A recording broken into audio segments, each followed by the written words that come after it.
जय हिंद दोस्तों। स्वागत है आपका आज की कक्षा में। आज हम प्रश्नावली 1.1 के प्रश्न क्रमांक 4 से प्रश्नों को हल करेंगे। हमने पिछली कक्षा में प्रश्न क्रमांक 1 से लेकर 3 तक के प्रश्नों को हल किया था। यदि आपने पिछली वीडियो नहीं देखी है तो आपको उस वीडियो की लिंक डिस्क्रिप्शन में मिल जाएगी। चलिए शुरू करते हैं आज की क्लास। प्रश्न नंबर 4 है SCF 306 और 657 बराबर 9 दिया है। LCM 306 657 ज्ञात कीजिए। यानी प्रश्न में हमें SCF दिया है और LCM ज्ञात करना है। इसका हल हम एक सूत्र के माध्यम से करेंगे। सूत्र है कि दोनों संख्याओं का गुणनफल बराबर होता है LCM और HCF के गुणनफल के बराबर। ठीक, तो चलिए हल करते हैं। सबसे पहले हम सूत्रों को लिख लेते हैं। सूत्र है LCM गुणा HCF बराबर N1 गुणा N2।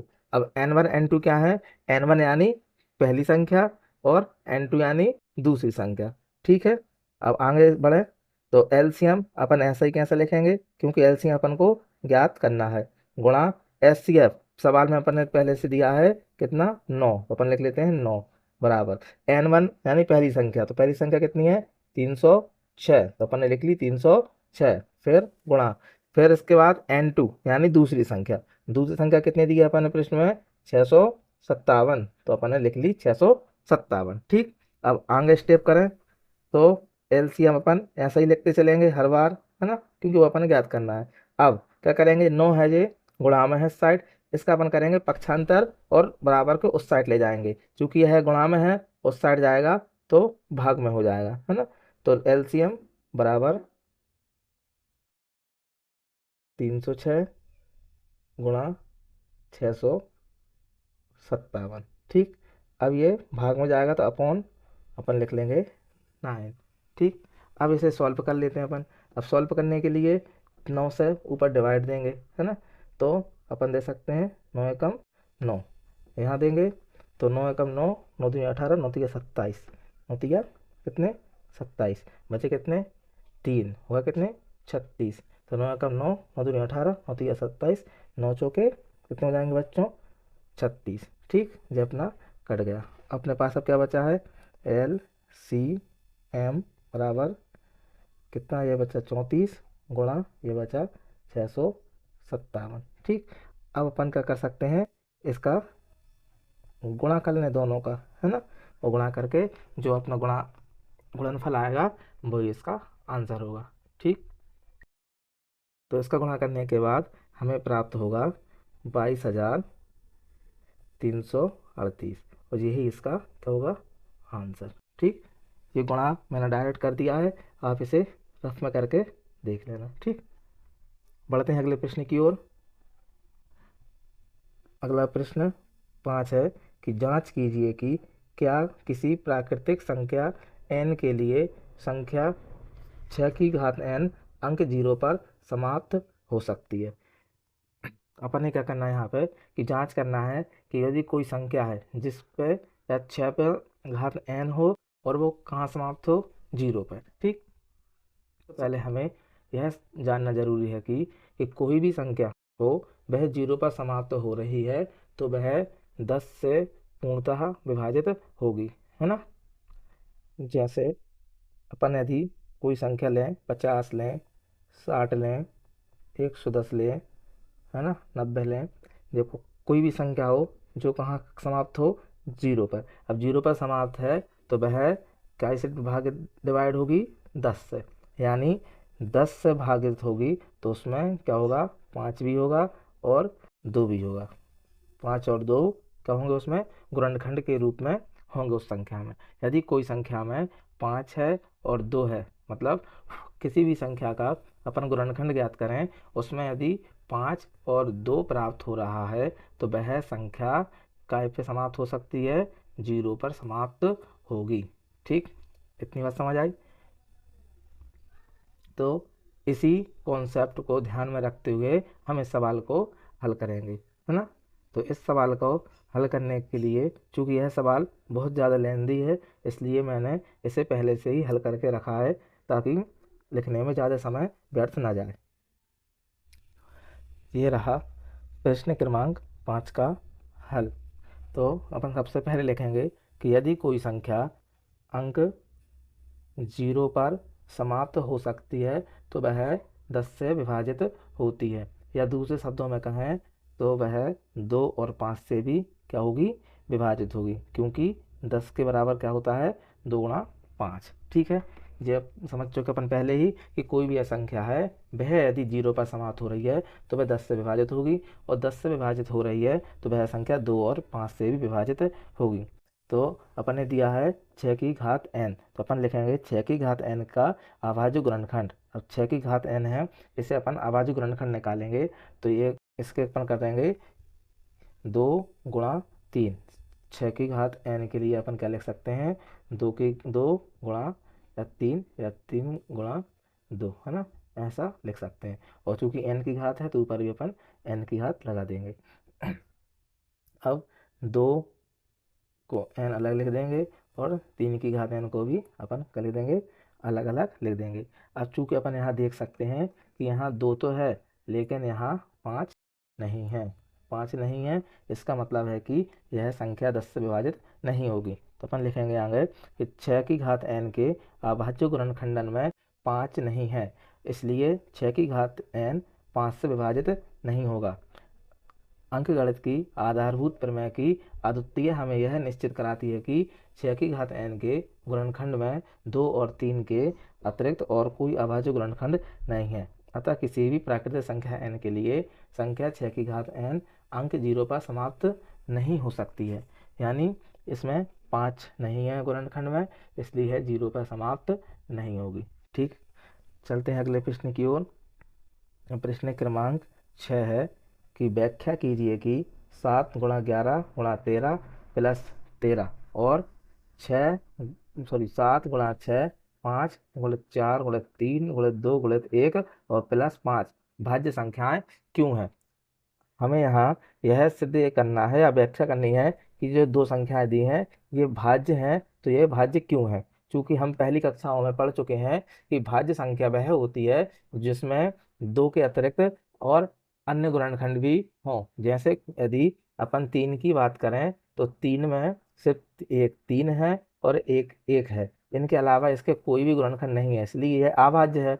और यदि हम 4 की बात करें तो 4 में 1 है और 2 है और 4 है, तो इसलिए यह कैसी है, एक भाज्य है, क्योंकि इसमें 4 और 1 के अलावा एक अतिरिक्त गुणनखंड है जो क्या है अपना 2, इसलिए यह भाज्य है। ठीक, इसी प्रकार हम इनके लिए हल करेंगे। तो आप करते हैं हल। अब हल करने के लिए सर्वप्रथम हम एक एक करके हल करेंगे। पहले अपन लिखेंगे 7 गुणित 11 गुणित 13 और प्लस 13। अब आगे बढ़े, क्योंकि देख यहाँ पे ये ये पूरा एक भाग है और ये पूरा एक भाग, क्योंकि बीच में प्लस है, यानी प्लस है तो ये हिस्सा अलग है और इतना हिस्सा ये अलग है। ठीक, अब अपन इतने हिस्से में से जो यहाँ दोनों में से अपन ने 13 बाहर कॉमन निकाल लेंगे, और 13 बाहर कॉमन निकालेंगे तो अंदर बचेगा 7 गुणा 11 और प्लस यहाँ से 13 बाहर निकल गया तो यहाँ बचेगा कितना, 1। ठीक, अब अपन लिखेंगे 13 गुणा, इन सबका गुणा कर देंगे और उससे एक को जोड़ देंगे, 11 7 77 और एक कितना होगा ये अपना 78। ठीक है, अब आगे चलें, 13 का 13 गुणा, इसे 78 को भी अपन गुणनखंड के रूप में लिख सकते हैं। 78 को हम लिख सकते हैं 13 गुणा कितना, 6। चूंकि यहाँ हम देख सकते हैं कि यहाँ पे 13 और एक के अलावा एक और अतिरिक्त गुणनखंड है जो कितना है, 6। अब यहाँ एक और से ज्यादा अधिक गुणनखंड है, इसलिए यह है एक भाज्य संख्या। तो अपन लिख सकते हैं क्या कि अतः यह एक यह एक भाज्य संख्या है, भाज्य संख्या है, क्योंकि इसके क्योंकि इसके अभाज्य गुणनखंड में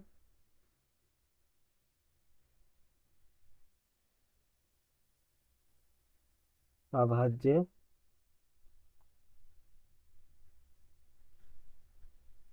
गुणनखंड में एक को छोड़कर अन्य दो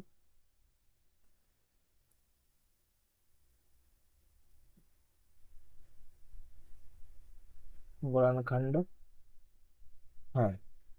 यानी इसमें क्या है कि एक के अलावा इसमें दो और क्या आएंगे, गुणनखंड है, इसलिए यह संख्या कैसी है, एक भाज्य संख्या है। ठीक है।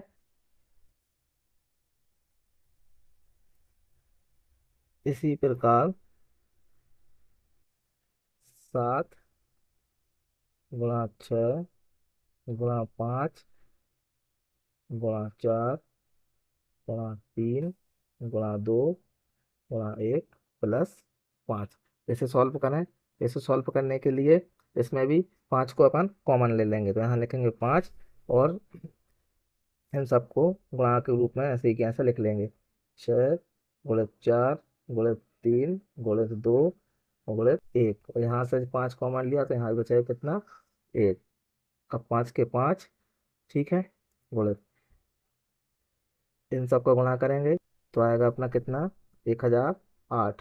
ठीक है, और प्लस 1 का 1 ये। अब आगे करेंगे तो अपना आएगा 5 गुणित 1009।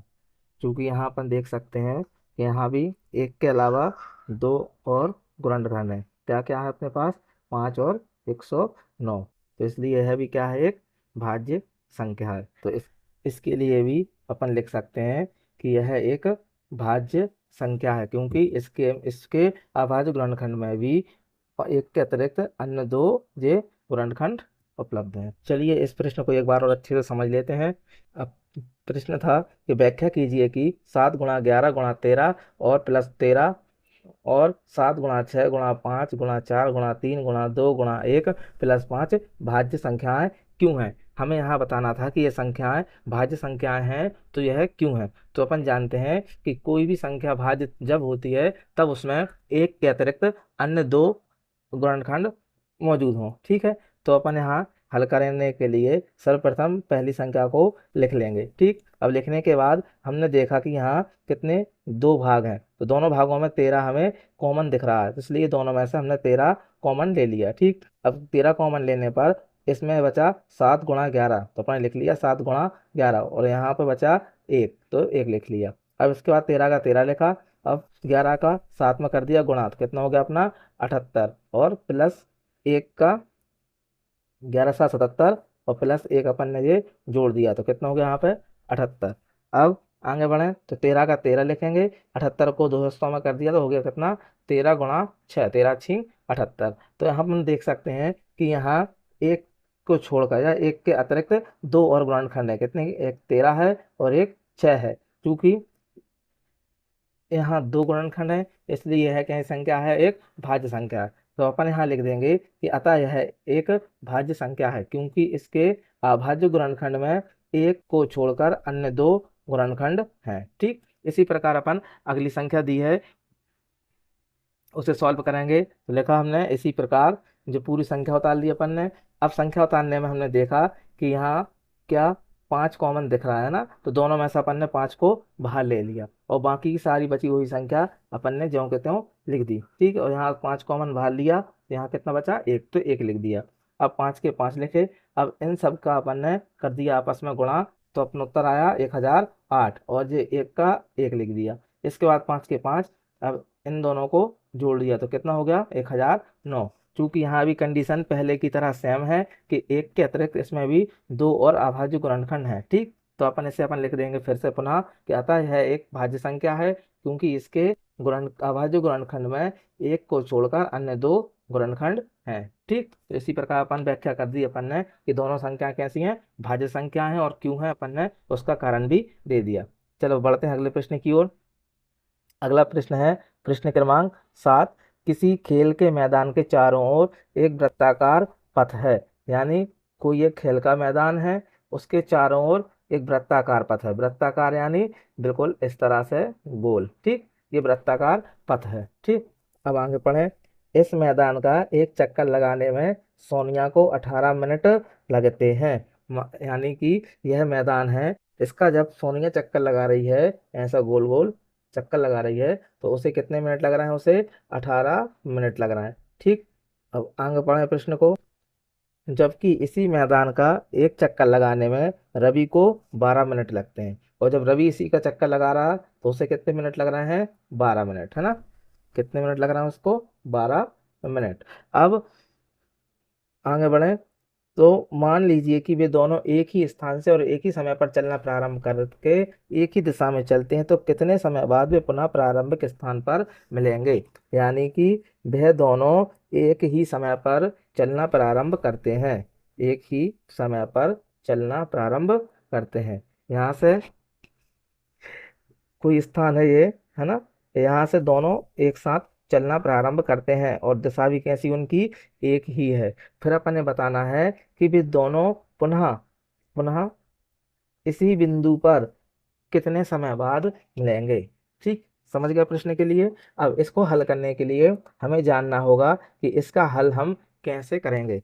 इसका हल के लिए हम सर्वप्रथम ये देखेंगे कि इसे जब 12 मिनट लग रहा है एक चक्कर लगाए में, और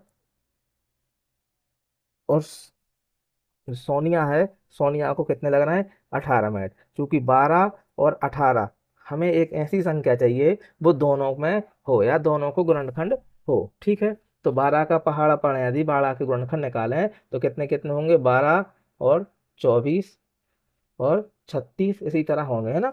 और 18 के निकालें तो 18 और 18 दूनी 36। यानी जब सोनिया 36 मिनट चलेगी और रवि भी 36 मिनट चलेगा, तब वे दोनों कैसे होंगे? एक ही स्थान पर पुनः मिलेंगे, है ना। यानी 36 मिनट बाद वे पुनः मिलेंगे। अब ये 36 अपन कैसे निकालेंगे? ये 36 हम इन दोनों के समय का निकालेंगे, एलसीएम ज्ञात करेंगे। क्या ज्ञात करेंगे? एलसीएम। एलसीएम ज्ञात करने से हमें उन दोनों का वह समय प्राप्त हो जाएगा जो वह पुनः प्रारंभिक स्थान पर मिलेंगे। ठीक, चूंकि इसका आंसर भी बहुत थ्योरी वाला है, इसलिए मैंने पहले ही हल कर लिया है, आप अपन उसे समझते हैं। ठीक, तो देखें यहाँ पे रवि को 12 मिनट लगते हैं जबकि सोनिया को 18 मिनट लगते हैं। एक समय बाद वे दोनों अपने प्रारंभ स्थान पर होंगे और वह समय 12 और 18 का एलसीएम होगा। यानी अपन ने समझा अभी कि रवि को 12 मिनट लग रहा है ना, सोनिया को कितना लग रहा? 18 मिनट। अब वे दोनों एक ही स्थान पर कब होंगे? तो वह कब होंगे? 12 और 18 के एलसीएम पर। ठीक, एलसीएम निकालने के लिए सर्वप्रथम हम 18 के अभाज्य गुणनखंड निकालेंगे। तो अभाज्य गुणनखंड निकालने के लिए अपन सबसे पहले 200 भाग देंगे, तो 2 नम 18, फिर 3 से देंगे, 3 तिरका 9, और फिर 3 से देंगे, 3 एकम 3। फिर अपन इनके लिए यहाँ लिख लेंगे, है ना, 18 के ये अभाज्य गुणनखंड। अब 12 के अभाज्य गुणनखंड निकालेंगे, उसके लिए लिखेंगे 12, 2 से देंगे, 2 छीं 12, फिर 2 से देंगे, 2 तीन 6, इसके बाद 3 से देंगे, 3 एकम 3, और उन्हें भी इस तरह लिख लेंगे कि 12 बराबर 2 गुणित 2 गुणित 3। अब एलसीएम निकालने के लिए क्या करते हैं कि अपन सबके अभाज्य गुणनखंडों में से कॉमन वाले और जो अतिरिक्त है उन्हें लिख लेते हैं। तो अपन लिखेंगे 12 और 18 का एलसीएम। अब यहाँ 2 है और 2 है, तो अपन ने 2 लिख लिया। अब यहाँ 2 है तो ये 2 लिख लिया, यहाँ 3 है, ये 3 है तो 3 लिख लिया, और ये 3 है तो 3 लिख लिया। अब इन सबका कर देंगे आपस में क्या? गुणा। तो गुणा करेंगे तो 2 दूनी 4, और 3 तिरका 9, और 4 नाम कितना हो गया अपने? 36, है ना। तो ये 36 हो गया। तो यानी वे इस प्रकार अपन लिख सकते हैं कि रवि और सोनिया 36 मिनट बाद दोनों अपने प्रारंभ स्थान पर होंगे। ठीक है, सरल सवाल है और ये पेपर में आ भी जाता है, इसलिए इसे अच्छे से तैयार कर लेना, है ना। आज के लिए इतना ही, मिलते हैं अगली क्लास में। ठीक है, यदि यह वीडियो आपके लिए हेल्पफुल लगी हो तो कृपया वीडियो को लाइक करें, शेयर करें और चैनल को सब्सक्राइब जरूर करें। धन्यवाद, मिलते हैं अगली कक्षा में। जय हिंद।